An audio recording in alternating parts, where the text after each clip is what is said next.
They double down on the terrible lever penalty ideas. People who are so angry already, like they're so opinionated, they have to like come into the forums and let everyone know. Leaving 4 of the last 20 games result in a 20-minute suspension, and 6 out of 20 will result in a 4-hour suspension. Despite the mounds of feedback saying the current system is terrible, they went ahead and implemented even worse penalties. Instead of creating harsh penalties, maybe we should fix the root of the problem, that being an absolute dog crap matchmaking. Or maybe add incentives to stay in the game, like an EXP bonus for completing multiple games in a row, regardless of win or loss. It's not uncommon to get games where your entire team is a collective of 5 kills while the enemy has nearly triple that amount. In what world do you think I'd want to stay in that game if my team can't even leave spawn? Fix the real issue instead of trying to cover it up. Here's what I'll say about the lever penalty stuff. I do get that there are many legitimate reasons to leave. Okay, well look, I have children, or I'm busy and I'm working or something, and I'm just trying to quickly get a game in for like 5 to 10 minutes, and something unexpected happens and I have to leave for a moment to go tend to it. Totally reasonable.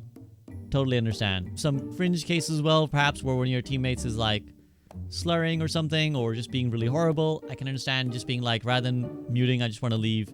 I don't want to be in that situation anymore. But leaving 4 out of last 20 and 6 out of your last 20 games is a fair amount of games. You're almost at 1 in 3 games that you're leaving, which is a tremendous amount to be leaving compared to like just finishing the game. So the 4 out of 20, okay, 20-minute suspension though isn't that bad either. And this guy's cited reason is a dog shit reason. He's talking about dog matchmaking. You're a fucking dog shit human being if you can't accept sometimes losing a game. Like, I am sorry, but I have zero sympathy for my team was getting stomped, so I left. You're a twat. You're an idiot. You need to, like, fucking get good and understand that being part of a multiplayer game is that sometimes you will lose the game, you whiny fucking baby. You absolute entitled little bitch. Sometimes when you play a multiplayer game, your team is the one getting stomped, and sometimes you're the one doing the stomping. And if you cannot handle it, you just shouldn't play multiplayer games. Because for any game to succeed, for any game to complete, someone has to win, and someone has to lose. And if every time you're losing, you bitch out, I have zero sympathy for you. You're just a bitch, and you need to get good. Or go fucking play the arcade. I don't know. You're only thinking about it from your entirely selfish perspective of like, I don't like being in this game, so I'm gonna leave. There's been plenty of games where people can come back from the worst of situations, but bitches like these guys, they get to a situation where they're like, we've lost 2 fights, I want to leave right now. Why doesn't Blizzard let me leave? It's like, bro, because the game goes on and sometimes people turn it around. It's happened a million times, literally a million times, at some of the worst, you know, getting pushed nearly all the way on push, or being spawn held for a while, but then you turn back around. All these situations happen, and they are a part and parcel of Overwatch. And if you just leave because the first time something bad happens, you're like, I'm done, you're a twat. I have zero sympathy for you. For the people who are going to be like, this is your elite streamer POV, not us casual players. Again, when I played League of Legends and I was trying to learn it, it was insufferable that people would just keep surrendering because I never actually got to finish a decent game of League of Legends. If I was losing, my team wanted to surrender and they would just give up and never try to like actually play the game out because they knew they could just surrender. If you want to be in a game where you can play and you can win, and you can have fun, someone has to lose. So sometimes you have to lose and suck it up. And this is just such a bitch, whiny, entitled like mentality that I can only tolerate games where I'm winning. I have never once seen these quick play whiners who are like, it's because of the dog matchmaking. Be like, oh, you know, I was in this game and we were spawn camping them and I got so bored that I left. Never once in my life have I seen any of them complain about how like bad it feels when they're spawn holding the enemy team. They all love that shit. But the minute that they have to be on the receiving end of some harsh, tough game, they're just like, meh, meh, meh, meh. And then they complain about the matchmaking. But if there was stricter matchmaking, they would complain too. They'd be like, what's the point of quick play if the matchmaking is so strict? Make your fucking mind up. If you're leaving 6 out of 20 games, even if it's that, oh, you have technical issues and like your PC's crashing, I have those too. But don't queue up then. If my internet was crashing and I wasn't a streamer, I would not keep queuing into multiplayer online games. I would go play a solo player game. No, bro, I get locked out of quick play. I'm telling you as well, I don't give a shit if you get locked out of quick play. Stop queuing a multiplayer game because you're ruining it for everyone else. You're only looking at it from your entirely selfish POV that I want to play even if my game crashes all the time and I'm abandoning the game. But every time you crash, you are ruining the game for everyone else. I've been encountering less and less steamroll type matches for the last few seasons. The matchmaker is not the problem. There will always be some steamrolls, and people will always remember the steamrolls because your steamrolls stick more in your mind than the close games or the games where you're the one steamrolling them. People just fixate on the steamrolls because they're like, what? They're having a fucking inner tantrum when they're forced to stay in a game. If honestly, if it's so bad that's unwinnable, that like you're like, they're spawn capping us and my team have 0 limbs, that'll take like 4 minutes max. If you're just not able to get in a limb, they're just gonna never stop moving the cart. And in 4 to 5 minutes, you're out of this game that you just, baby rage, I need to leave this game right now, baby rage. If it isn't that quick, if it's taking a little bit longer, if you're winning the odd fight, guess what, motherfucker? This game might be winnable, and if you shut your bitch ass up and played, you might actually win the game. It's a very classic argument style, is like when someone really is bothered by X thing for X reason, somewhere deep down, they know that their X reason is like a little bit shit and flimsy, so they will masquerade it with Z reason, right? They'll be like, oh, it's for the kids, man. Think about the kids. They would really suffer if you think about this. In reality, it's just their bitch ass wanting to be a bitch. The fact that there's so many baby rages on forum posts and Reddit, presumably, shows you that why they had to implement these situations, because clearly these bitches were leaving all the time. And now they're mad they can't. 10 out of 20, you're banned for today. Yep, that sounds great. Bro, it should be like way worse. If you're leaving 10 out of 20, you should be banned for a good amount of time.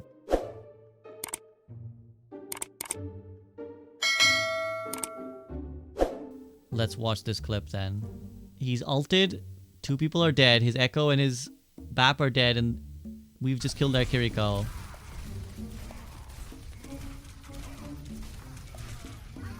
So he's mad because the Mauga pops his self-heal and he just face tanks all the damage.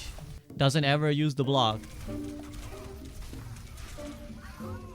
The other guy is a tank. This is literally just a tank 1v1. And you're like, first time on tank since the patch. Tank, I hate it. The other guy's a tank too! Yes, I understand the frustration that this guy's health bar looks very low, but then he turns around and he starts killing me. This is also how the hero works. The hero of Mauga self-heals off of doing damage, and this cooldown is what does that. This guy had many options, because if he just blocks and waits out the Mauga heal thing, he just, he probably just kills him after the end of it. If he blocked it, wouldn't Mauga get less heals? Yes. Mauga heals based off the damage he does. If he just blocks, then Mauga does less damage, heals less, and once the thing runs out, he just kills him. I also just don't think this is that bad. It's like you 1v1'd an enemy tank and lost, but he's big mad. And no, this is not some sort of humor post, because the top person's like, yeah, this is what tank feels like, it sucks. A tank 1v1, but one tank's ulting and the other one had like 10% HP. It kind of makes sense, but other tank doesn't feel good, very fun for sure.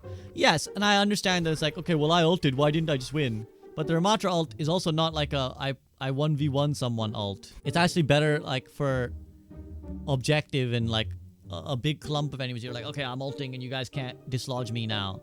So those points are fair, but of course this guy is kind of like exacerbating the problem of being like, this is the first time on tank and I hate it now.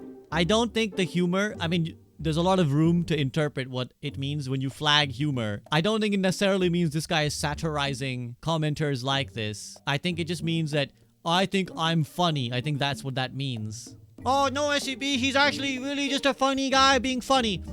Meanwhile, I'll keep in mind 50 HP face tanking Ram ult is reasonable, thanks. Good day, sir. Yeah, he's definitely leaning into the bit, guys. He's leaning into the bit, don't worry. He's really not serious. He really actually isn't very mad that he lost this 1v1. He's just a really funny guy. People just pick humor because they're like, I'm really funny. Look at my funny caption. Aren't I funny? Interpreting is like, I'm a satirist writing a scathing criticism of Redditors on Reddit is quite the reach. Alright. So I tested 6v6 and 5v5. I tested some 6v6 with friends. Now keep in mind, my friends rank vary a lot from gold all the way to GM2. But we all felt the same way. 6v6 feels more like a chess match where you have to force abilities and respond with ults. Not gonna lie, playing Junk Queen with Zarya or Doom was the absolute most fun I've had in Overwatch in a while. 5v5 feels more faster steamroll and genuine like rock, paper, scissors game. In conclusion, well, speaking for myself, 6v6 felt better, but I need to replay it more because I don't want to be biased. 5v5 felt a bit rushed and kind of bland. Anyways, has anyone did the same to try 6v6 and 5v5 comparison? What is this post, bro? What is this post? This is like someone took an AI and tried to get them to parrot Samido talking, but in like a really broken English way, where they were like, what if a Romanian barely speaks English guy was an AI version of Samido. I tested 6v6. Where? How? In what context did you test the 6v6? Did you like create your own custom game? Where did you play it? Or is it all a lobby of friends? Like, there's so many details missing about like what the hell you were doing. A. B. Anytime you play with your friends, it's always going to be way more fun. If you're doing, he has to have been doing pugs, right, of some sort. It has to be custom games. Those are always twice as fun. And then they're like, oh, 66 feels like a chess match, which I think is, again, the reason I'm saying Samido, because this is like a bingo buzzword that Samido uses a lot. Feels like a chess match where you have to force abilities and respond with ults. Is that not exactly the problem with what 5v5 people complain about? Is that like you have to force these abilities that can never really be forced and then respond with ults. The other downside of 6v6 is you also get double shield, my guy. You're talking about Junker Queen Doom.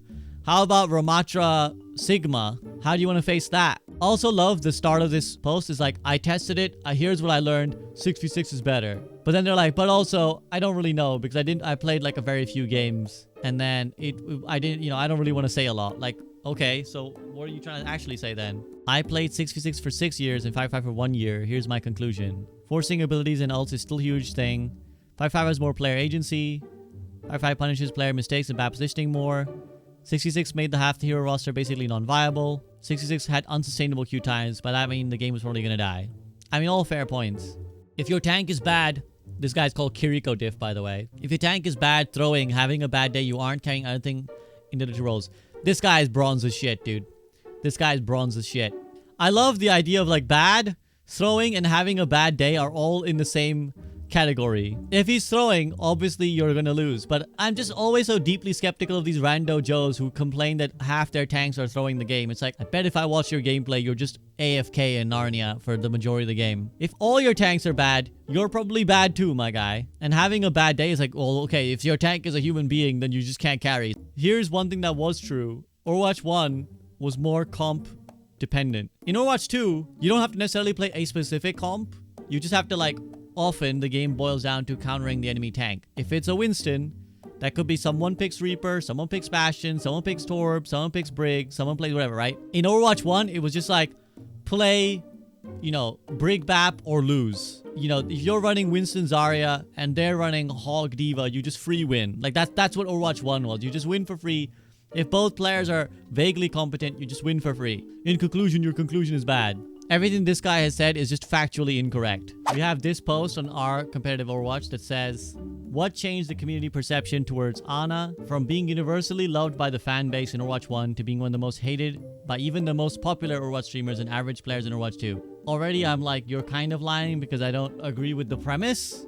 Like, whenever people say stuff like this, give me your source, my guy. Cite a fucking source when you're gonna make a claim like this. Who are the most popular streamers? Average players, this guy has no fucking clue. Like, there's nobody who can say, oh, I've talked to all the average players and they hate Ana. There is definitely an increased hate in Ana, but being one of the most hated by even the most popular Overwatch streamers, where's your source for this guy? I still think the majority of content creators that I've spoken to, with any respectful opinion, are like, yeah, no, Ana's still like really cool designed hero, like great hero.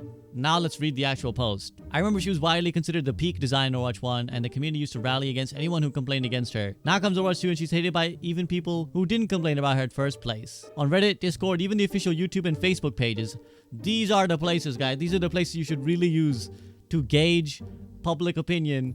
Is the official YouTube comments and the Facebook pages of Overwatch Reddits or Overwatch accounts. People are asking for her nerfs and surprisingly others are agreeing. I would have laughed if someone told me this would happen back in the Overwatch 1 days. What the hell happened that the community turned so badly against her? She's literally the same as she was in Overwatch 1. Is it due to one tank, anti, or maybe something else? Again, I feel like this is just one of those posts where someone just wants to be like, doesn't everyone hate Ana? Am I right? Because they should surely know the answer of like what changed. It's very obvious of what changed. Since Overwatch 1, there has been some people who hate Ana. Usually they're the people who play like Hog and they just don't like the hero that counters their hero. The increased hate for Ana is that yes, with one tank, everybody just like is getting hit with these cooldowns and there's less shields to mitigate that kind of stuff. So while yes, there is an increased hate for Ana, I definitely don't agree with the idea that she's the most hated or whatever. And I personally still think she is a very well-designed hero. And I don't have a huge amount of problem with her kit. Removal of her biggest counter, the off tank. One tank, also support passive, that's pretty much it. She was by far the biggest winner of the swap to 5v5. One less off tank to block her shots or dive her, and solo dive tanks having to abandon their front line to hard commit if they want to jump her. Support passive. Anti-nade continues to be the most oppressive ability in Overwatch. Now that she doesn't need to think about saving it for herself, she can just yeet it at the enemy tank off cooldown. Tank design has shifted dramatically from Watch 1 days, where a lot of current tanks don't even have barriers or don't get access to barriers nearly as often. If you're playing Queen, Doom, Ram, Hog, etc. and you get antied, you'd basically die at high-low. You have no way to block the ability other than hoping that she misses it. Well, this part is definitely untrue. You definitely can do things about it as Queen and Doom. You definitely can run away. It's not always possible, but you definitely can escape. No way to block it other than hoping she misses it. Like, well, okay, you don't get to actively block it, but you can shout away. You can bait it out as Doom. Punch away, slam away. And then Hog, if it wasn't for this, he's already a fucking busted, stupid hero. But he'd be even doubly so. The biggest problem, really, with the whole, well, she can just nade all the time on the tank and not get punished, is not because Ana can't get punished. It's because she's probably got another support next to her who makes her immortal. That's the real problem. There's probably a BAP or a Kiriko or a Brig or something of that effect, or a Lifeweaver just waiting to keep them alive. In ordinary circumstances, if we were playing like Zen Ana or something, and the Ana yeets the nade, although Zen now can kick you away too, you can just go on that Ana and she will not have a self-heal. She can sleep, but even on tanks, the sleep doesn't last that long anymore. And if she was on her own, she'd just be dead. If you see an Ana on her own and she's used probably even one of her cooldowns, she's dead to a dive tank. The thing that makes her like, oh, she can yeet it and be fine, is like, well, there's a Kiriko that comes flying in through the wall and saves her, or a Brig next to her, or a BAP, or a Lifeweaver. I do agree the support passive exacerbates this problem, and if support passive didn't exist, a lot more supports would have to think a bit more about what they do. And Ana is the biggest beneficiary of the support passive. This is also true, but I still don't fundamentally have a problem with her, just because I think she gatekeeps a lot of worse shit, still is more skillful than any of the other supports. Yeah, that should be rewarded.